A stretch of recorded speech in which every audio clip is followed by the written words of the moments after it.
When we talk about tariffs, we are really talking about taxes that you end up paying something many people do not realize, and it is where we need to start this conversation. In 2025, President Trump launched what became known as a trade war. He imposed tariffs on goods coming from China, Canada, Mexico, and the European Union. Then came additional tariffs on things like cars, steel, aluminum, lumber, and even pharmaceuticals. The goal was to protect American industry and rebalance trade. But the results tell a more complicated story here.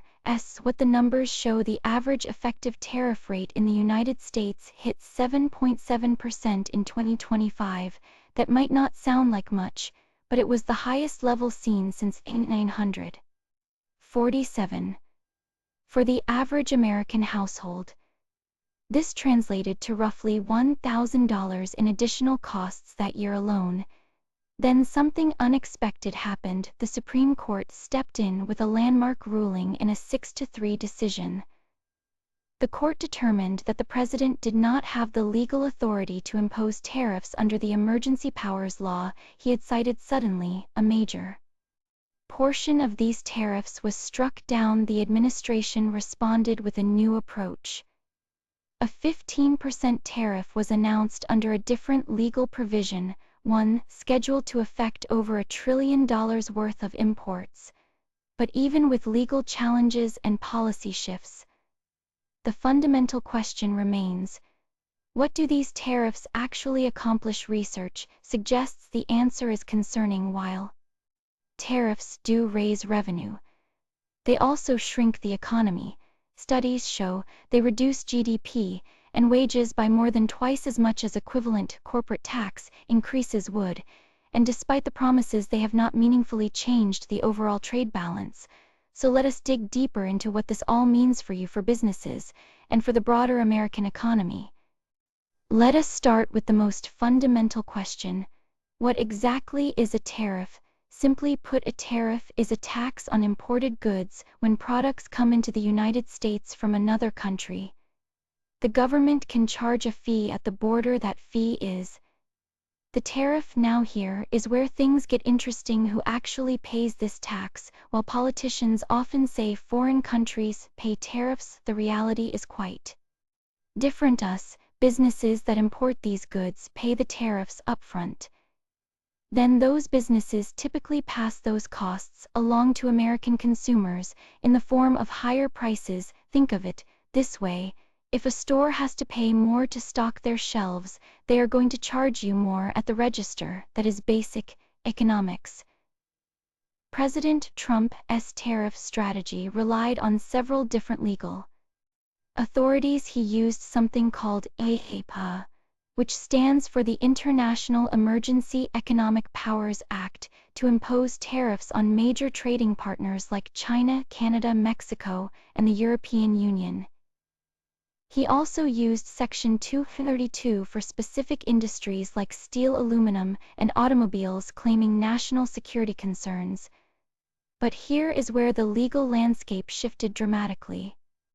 The Supreme Court ruled in a 6-3 decision that IEEPA does not actually give the president authority to impose tariffs. This ruling invalidated a significant portion of the tariff program. The administration responded by finding alternative legal pathways, including Section 122, which allows temporary tariffs for balance of payments. Concerns: the economic impact has been substantial. The average effective tariff rate reached 7.7% in 2025, the highest level since 1947 for American households. This translated to roughly $1,000 in additional costs in 2025 alone. Perhaps most importantly, research shows these tariffs hurt the economy more than alternative revenue sources. A tariff that raises the same amount as a corporate tax increase actually reduces GDP and wages by more than twice as much. So what have we learned from this deep dive into the Trump tariffs? The story is complex, but a few key takeaways stand out. First, the legal landscape has shifted dramatically when the Supreme Court ruled that the International Emergency Economic Powers Act did not authorize the president to impose tariffs. It fundamentally changed the trajectory of U.S. trade policy. The administration pivoted quickly, turning to Section 232 and Section 122 authorities instead. But this legal back and forth created uncertainty for businesses and trading partners alike. The economic impact on American families has been substantial. In 2025 alone, the tariffs amounted to an average tax increase of roughly $1,000 per household, even after the court ruling. Remaining tariffs continue to burden households with several $100s in additional costs each year. These are not abstract numbers. They represent real money coming out of family budgets. From a historical perspective, we are witnessing tariff levels not seen in decades. The average effective tariff rate reached 7.7% in 2025, the highest since 1947. Even with the legal restrictions, rates remain elevated compared to recent history. Perhaps most importantly, the data suggests these tariffs have not achieved one of their primary goals. Despite all the trade turbulence, the overall trade balance has not meaningfully changed.